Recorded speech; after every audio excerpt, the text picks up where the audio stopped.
Imagine a primary firewall failing in a global data center.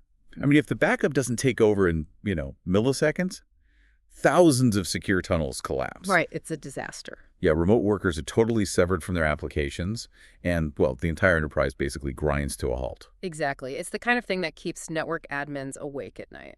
For sure. So today, we are unpacking exactly how modern networks prevent that kind of disaster. We are thrilled you're joining us for this deep dive because our mission today is highly specific. We are going to embark on a comprehensive, deliberate, and strict sequential walkthrough of 10 critical practice questions for the JN0-336 exam. That's right. The architecture and security concepts covered in this exam, they're foundational. Yeah. They are the bedrock of enterprise networks, and they require a genuine, deep understanding of the underlying mechanics, not just like surface-level memorization of a bunch of acronyms. Right, right. And because of that, we're really going to be taking our time today. We're going to speak at a deliberate, measured pace. We want to ensure you fully absorb these complex networking and security concepts without, feeling overwhelmed by the technical density. There's a lot to cover. Right. Yeah. We're going to break down the how and the why behind every single answer, really looking at the real-world consequences of these configurations. Okay, let's unpack this. Where do we even begin? Well, we begin right at the top. Let's start the sequential breakdown. Question 1. You want to ensure an active secure tunnel drops if the remote gateway fails. Which condition triggers the monitoring messages? The correct answer is D. Okay, so the condition is that no normal user traffic is detected. Walk us through the actual mechanics of that. I mean, why wait for the traffic to stop? Well, when we talk about tunnel monitoring, the primary goal is verifying that the remote VPN gateway is actually, still reachable. Right. A secure tunnel isn't much use if the destination has just gone dark. Yeah, obviously. But efficiency is absolutely key here. When the tunnel is actively passing normal user traffic, the firewall inherently knows the connection is alive, right? Because data is successfully traversing the path. It can see the packets moving. Exactly. So there is zero need to create extra network overhead by sending test packets. Oh, I see. It's only when no normal user traffic is passing through the tunnel that the firewall initiates action. It sends monitoring or probe messages to actively test that connectivity. So it's about preserving bandwidth and processing power. Precisely. It's kind of like being on a phone call. If the other person is actively telling you a story, you already know they're still on the line. Right. You can hear them. Yeah, you don't interrupt them every 5 seconds to ask, hello, are you still there? You only ask that when the line goes completely silent. That is exactly it. The firewall is just waiting for that silence. And if it asks, are you there, by sending those probes, and the probes repeatedly fail, well, the firewall takes decisive action. What does it do? It marks the VPN tunnel as unavailable. And from there, it removes or alters the associated route so that the network, immediately stops trying to send sensitive data into a dead end. Which prevents application timeouts for the end users. Exactly. It fails fast. Makes total sense. Okay, so now that we know how a firewall monitors a single tunnel for failures, what happens when the physical firewall node itself starts to fail? That brings us to redundancy. Question 2. What triggers a redundancy group to switch from the primary node to the secondary node? The correct answer is A. Okay, the physical link total priority falling below the configured threshold. So what does this all mean? I want to dig into this priority concept. How does this calculation actually work in practice? So this takes us into the mechanics of redundancy group failover within a chassis cluster.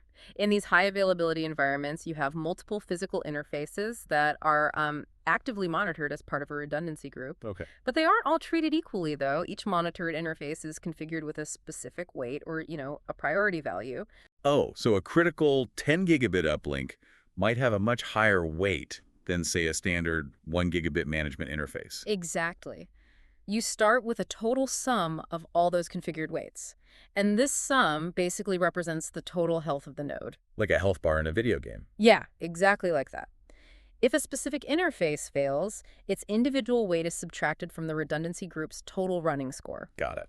And the system is constantly monitoring this math.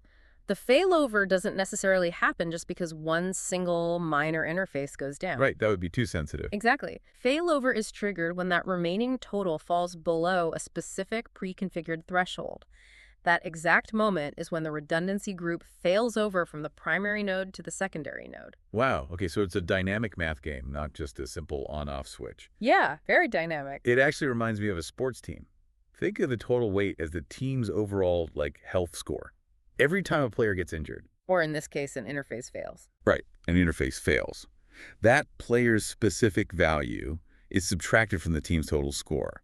So a minor player getting hurt drops the score a little, but, star player drops it a lot. Right. And the backup squad, the secondary node, only gets called onto the field to take over when the team's overall health score hits a critical low threshold. That is a highly accurate way to visualize it. I mean, it prevents unnecessary failovers for minor issues, which ensures network stability, while guaranteeing the backup takes over before the primary node becomes, well, entirely ineffective at routing critical traffic. Okay, moving from availability to traffic inspection. Question 3. Which two methods does the cloud security solution use to inspect encrypted traffic without full decryption? Choose two. The correct answer is AC. Analyzing the initial negotiation parameters and evaluating behavioral connection patterns, I have to admit, inspecting traffic without fully decrypting it sounds like a total paradox. It does, yeah. I mean, how do you inspect what you can't read? It really comes down to looking at the context rather than the content. Let's look at the first method, transport layer security, or TLS, metadata inspection. Okay. When a secure connection is being established, before the encrypted application payload is ever even exchanged, there is an initial TLS negotiation phase. A security service can inspect the metadata exchanged during the setup. Wait, what specific metadata are we talking about here? Information like the protocol versions being requested, the specific cryptographic cipher suites the two devices agree upon. Okay. Yeah, the digital certificate information and the server name data. This is all visible, unencrypted information that helps the security solution understand exactly who is talking and, how securely they plan to communicate. Oh, that makes sense. And the second method? Then we have behavioral inspection. This evaluates the connection patterns themselves. It looks at the destination IP addresses being accessed, the timing of the connections, the sheer volume of traffic being pushed, and the duration of the sessions. I see. So it's looking for patterns that deviate from normal baseline behavior. Yes. What's fascinating here is that these specific characteristics can strongly indicate malicious activity like malware calling home to a command server. Wow. And the system can identify these threats without ever requiring the heavy computational lift of decrypting the complete payload. So instead of opening the package, we're just looking really closely at the shipping label and the envelope. Exactly. It's like a customs agent at a port. They don't need to physically open every single shipping container to find contraband. If they see a container originating from a known high-risk port using a suspicious shell company on the manifest, and it's being rushed through at an odd hour, that's behavioral and metadata inspection. The context tells them it's a threat. That is a perfect operational metaphor. You assess the context of the communication to determine its safety, all without violating the privacy or integrity of the payload. Okay, from finding threats to actively blocking them. Question 4. Which two actions can an intrusion prevention policy take to stop malicious traffic? Choose two. The correct answer is AB. Dropping the connection silently and sending a reset message. Let's break down the silent drop first. Sure. So when an intrusion prevention system detects malicious packets, one of its options is to drop the connection silently. This means it simply discards the malicious packets and terminates the session entirely without notifying the endpoints. Just totally ignores it. Right. The critical outcome here is that the detected attack traffic never reaches its destination, and the attacker receives absolutely no feedback. It falls into a black hole. Wait, wouldn't a silent drop make troubleshooting a nightmare for our own network engineers?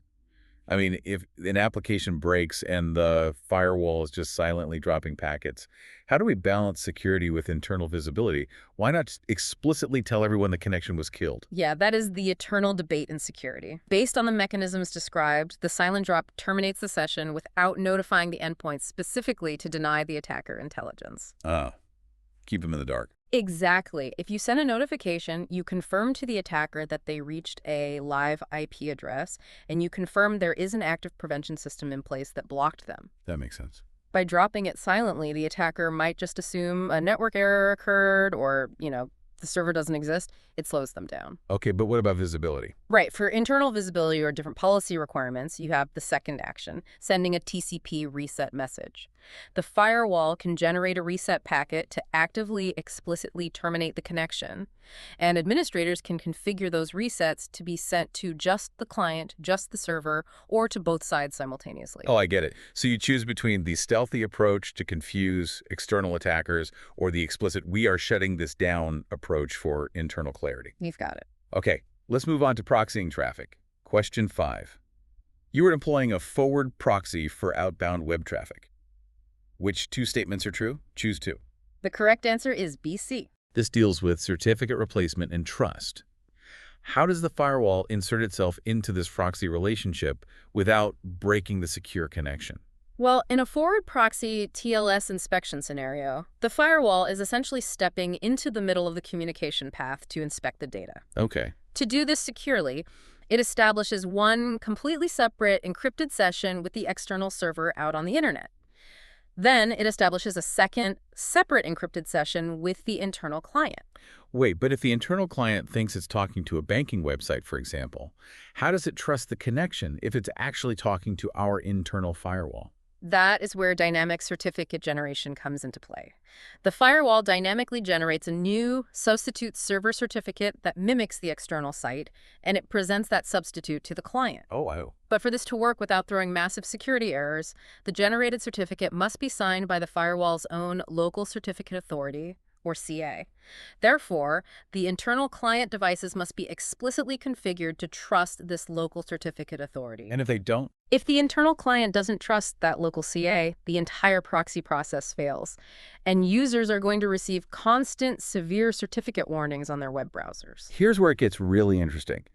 This is essentially a highly secure middleman operation. Yeah, that's exactly what it is. It's like a visitor going to a secure government facility. The security guard, our firewall, checks the visitor's original ID, keeps it at the front desk, and then issues them their own temporary dynamically generated VIP badge to use inside the building. Right. But the only way the staff inside will let that visitor through the inner doors is if they inherently trust the security guard who issued that temporary badge. If the staff doesn't trust the local authority, the visitor is rejected immediately. That is a very clear representation of the trust chain. Without that foundational trust in the local CA, the dynamic certificates trigger security alerts rather than enabling inspection. Okay, so we've talked about traffic, but what about the people generating it? I mean, knowing who is doing what is crucial. Question 6. Which two sources does the identity management service use to gather user login information? Choose two. The correct answer is AD. Event logs from directory servers and authentication logs from messaging servers. Let's look at the directory servers first. Sure. Identity management services must constantly map usernames to specific IP addresses. To enforce policies based on the user, not just the machine, the network has to know exactly who is sitting at which terminal. Right, because IPs change. Exactly. To do this, they actively monitor the event logs generated by directory servers, like Active Directory or LDAP. When a user successfully logs into the domain, that event is recorded. The identity service uses that log to tie the specific username to the IP address they are connecting from. And it does something similar with messaging and application servers. Yes, the authentication logs from supported messaging or application servers operate on the exact same principle. When a user authenticates to check their email or access a core business application, those authentication events provide a wealth of data.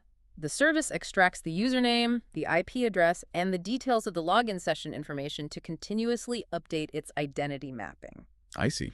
If we connect this to the bigger picture, this is exactly how networks maintain identity awareness, linking a digital identity to a physical IP address. It's all about following the digital paper trail, really. Yes. If you're building a zero-trust network, you can't just trust an IP address because, well, IP addresses change. You have to definitively link a digital identity to a physical location on the network at any given moment. Precisely. Moving on to managing all these firewalls. Question 7. The centralized management platform is discovering a new firewall.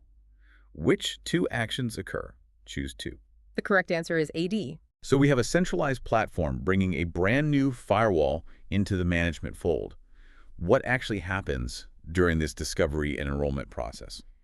Well, two critical staging actions must occur for the management platform to actually take control. First, it creates a local superuser account. Okay. During the discovery phase, the centralized platform needs a persistent way to authenticate to the new firewall, collect system information, and, perform authorized management operations. To do this securely, it creates or utilizes a highly privileged local superuser account directly on the device itself. So it needs to establish its own administrative presence. Exactly. And the second action. It imports the active device configuration. The management platform reaches out and pulls the firewall's current active configuration file into its own database. Why is that step so essential? Because it allows the management platform to display the existing rules, analyze the setup for compliance, synchronize it with the wider network architecture, and ultimately push unified policy changes from that point forward. Think of it like a new regional manager arriving at a branch office to take over operations. Before they can manage a single employee, two things have to happen. First, they go to security and get their own master key card. That's the privileged local superuser account. Right. Second, they ask the staff for a copy of all the current branch policies and procedures. That's importing the device configuration.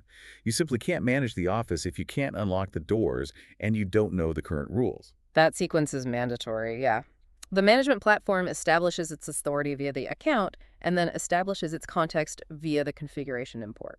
Great. Let's loop back to cluster failovers, but look specifically at the control link. Question 8. Which two types of information are synced across the dedicated control link in a high availability cluster? Choose two. The correct answer is BD. Established active session tables and active tunnel security associations. Why are these specific pieces of data so crucial for a high availability cluster? Because we are talking about stateful cluster failover, not just basic hardware redundancy. In a high availability setup, if the primary node goes down, the secondary node has to take over immediately. Without anyone noticing. Right. To do that without disrupting the end users, the state of every single connection must be continuously synchronized across the dedicated control link. By syncing the established active session tables, the secondary node already knows about every ongoing web download, database query, and application connection. It can continue routing those packets seamlessly after a failover because it has the exact same context as the primary node did. Wow, that makes sense for standard traffic, but what about encrypted tunnels? The same stateful logic applies to VPNs. Active tunnel security associations are synchronized as well. These associations include the negotiated tunnel state and all the dynamic cryptographic session information, like the active encryption keys. Oh, so they don't have to renegotiate. Exactly. This prevents the disruption of active VPN connections. Without this sync, every single remote worker would have their VPN drop during a failover and would be forced to completely re-authenticate and rebuild their tunnels. I mean, that is just incredible. The dedicated control link is essentially the neural pathway of the cluster. It ensures that if a hardware failure happens, the backup brain picks up exactly where the primary left off. It already has the keys, it already knows the session states. The end user transferring a massive file likely won't even realize the primary hardware just failed. It's practically invisible to them. Yeah. Now, speaking of remote users, let's talk about the headache of network address translation. Question 9. Your remote firewall sits behind a translation gateway. Which two statements describe the secure tunnel setup? Choose two. The correct answer is BC. Detecting the gateway during the initial key exchange, and encapsulating the secure payload inside user datagram protocol packets. If you're studying for this exam, it's really easy to mix up NAT traversal with standard IPsec encapsulation. Let's make sure we separate those two concepts clearly. I mean, why does NAT break IPsec in the first place? It's a fundamental conflict of design. IPsec relies on the encapsulating security payload, or ESP, to encrypt and verify the integrity of the data. Part of that integrity check relies on the IP headers remaining unchanged from source to destination. But NAT changes the header. Yes. Yeah. A network address translation, or NAT, gateway's entire job is to alter those IP headers to route private addresses to public ones. So when the NAT gateway changes the header, the IPsec integrity check fails and the packets are dropped. Ah, I see. To solve this, during the initial internet key exchange, or IKE negotiation, the peers exchange specific NAT detection payloads. They actively look to see if a translation gateway exists anywhere in the path between them. So they figure out if their addresses are going to be scrambled in transit, and if they detect a NAT device, they trigger the workaround. Exactly. That triggers NAT traversal. This raises an important question about how secure packets can survive address translation, and NAT traversal via UDP encapsulation provides the perfect workaround. When NAT is detected, the system knows standard IPsec ESP won't survive the translation. Right. So it encapsulates the IPsec ESP traffic inside user datagram protocol, or UDP, packets. This encapsulation specifically uses UDP port 4500. By wrapping the secure payload in a standard UDP header, the firewall allows the NAT device to translate the outer UDP header without touching or, breaking the integrity of the hidden IPsec payload inside. That is just a brilliant engineering workaround. It's like mailing a highly fragile wax-sealed letter. If the post office tries to stamp the wax seal itself, it breaks. So you put the fragile letter inside a sturdy standard shipping box. The post office, or NAT device, only looks at the outer shipping box, stamps it, and moves it along, completely unaware and unbothered by the fragile secure payload resting safely inside. Exactly right. Okay, let's bring it all together with our final scenario on automation. Question 10. You are configuring adaptive threat profiling. Which two outcomes does this feature provide? Choose two. The correct answer is CD. Creating dynamic lists based on local events and injecting those lists into security policies. How does this adaptive profiling differ from just downloading a static list of bad IP addresses from the cloud? It differs because it leverages highly proactive local intelligence.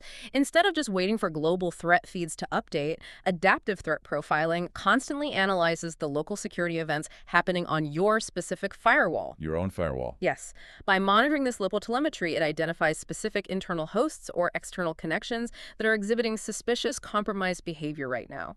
Once identified, it automatically places these devices into dynamically maintained threat lists. So it builds the watch list itself based on the real-time symptoms it observes on the network. Right. And then how does it use those lists? Okay. It takes immediate action. The feature dynamically injects those newly generated threat lists directly into the local security policies. Because your enforcement policies reference these dynamic lists, the firewall can instantly begin to block, isolate, or heavily inspect any traffic associated with the identified threats, all without requiring any human intervention. This essentially gives the enterprise network a self-updating immune system. It doesn't have to wait for an outside authority to tell a device is acting suspiciously. It sees the symptoms locally, diagnoses the threat, updates its own internal watch lists, and immediately enforces new quarantine policies to protect the rest of the body. We have now systematically completed all 10 practice questions for the JN0-336 exam, covering everything from IPsec tunnel monitoring and HA cluster syncing to NAT traversal and adaptive threat profiling.